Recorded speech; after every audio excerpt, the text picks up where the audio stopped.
Hello everyone and welcome back to Joys of Flies. If you're new here, my name is Cassidy and I deal with the sewing side of this channel. So in today's video I wanted to talk about 3 things which I personally think makes your sewing look 10 times better, makes it look far cleaner and makes it look really professional. There are only 3 really simple things. It's going to be really quick, so let's jump into my tip number 1.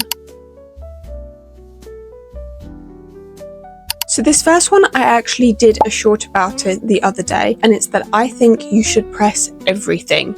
Your iron should become your best friend while sewing. So for example, say you sew a seam. Sewing that seam, yes, the seam will look fine. It will look absolutely fine. But when you press it, it makes the seam lay flat. It makes the seam look intentional, makes it look like there's a reason for it being there. It's nice and flat, it's crisp, it's neat. Also, it can reduce things like bulk. Say at the moment I'm sewing a dress and the bodice on it has 3 layers of fabric, a shell, an interlining and a lining. With all of the seams, that means there's 3 layers of fabric.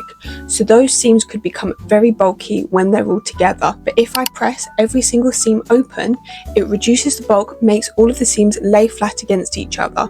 So one, comfort-wise for the person wearing the dress, it feels a lot more comfortable, but also looks wise, you can't see any lumps or bumps anywhere where the seams are. But this is not just applicable for seams, I think anything. When you're going to sew a hem, you don't fold the hem as you're sewing. I would hope not. I do not recommend it. Your hem's probably going to turn out dodgy and the wrong size in places. It's so much better for you to press the hem, press it in place, making sure it's perfect, and then sew it.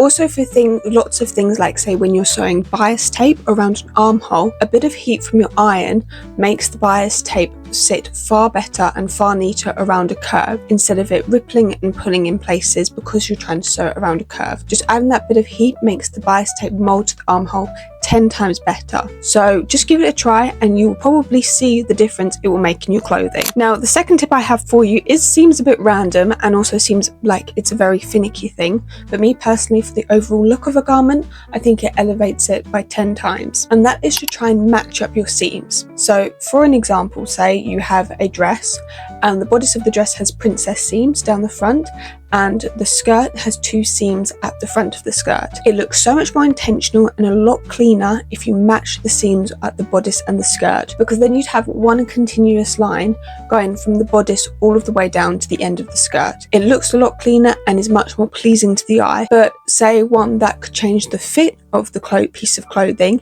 is, say, on zips, trying to match up the waist seams on zips. So say you have a zip at the back of the dress, the seam around the waist of the dress is so much better when they match up on either side of the zip, because not only for looks wise but also for a fit. Because say, think about it, when you're wearing a dress, say the waistline on one side of the zip is an inch higher than the other side, it's going to change the fit and feel very uncomfortable probably. I think it is really worth putting the extra effort in for doing it.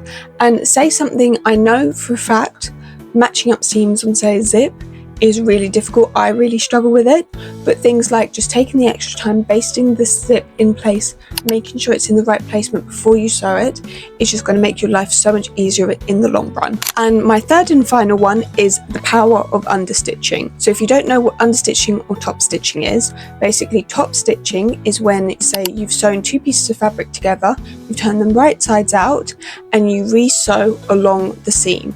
So you're sewing from the right side and it's visible from the outside when you're looking at the piece of clothing. That's top stitching. It's used a lot for decoration, say using a contrasting thread and top stitching around every seam. It's really good for decoration. It just is a nice detail sometimes. Or say you're using a thick fabric or something that needs to be very hard wearing like jeans, you'll see that along every seam there's a lot of top stitching. So that's top stitching. Now understitching is a bit different.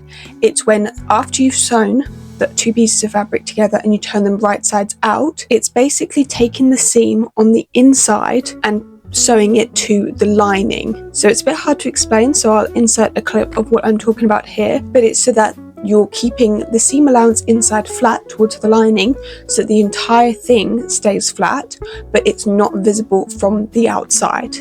Now, so when you are, say, using top stitching on purpose for decoration, I think it looks great. But sometimes if it's just there to try and get something to stay flat, I think understitching just looks that tad bit better. So for another example, I made a tank top the other day. So it was stretchy fabric and I had a shelf bra inside it. So I had 2 pieces of fabric around the neckline and the arm line that I needed to do something with. Now I didn't do bias tape, instead I sewed them right sides together and then flipped it right sides out. Now the shelf bra was peeking up, you could see it from the outside.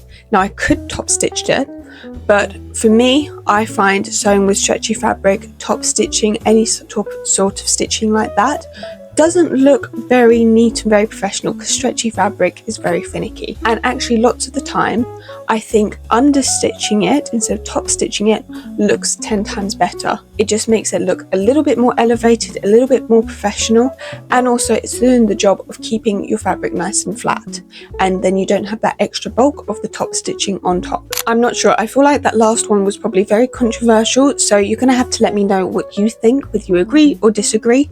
Let me know down below in the comments, and with that I will see you next time on the channel.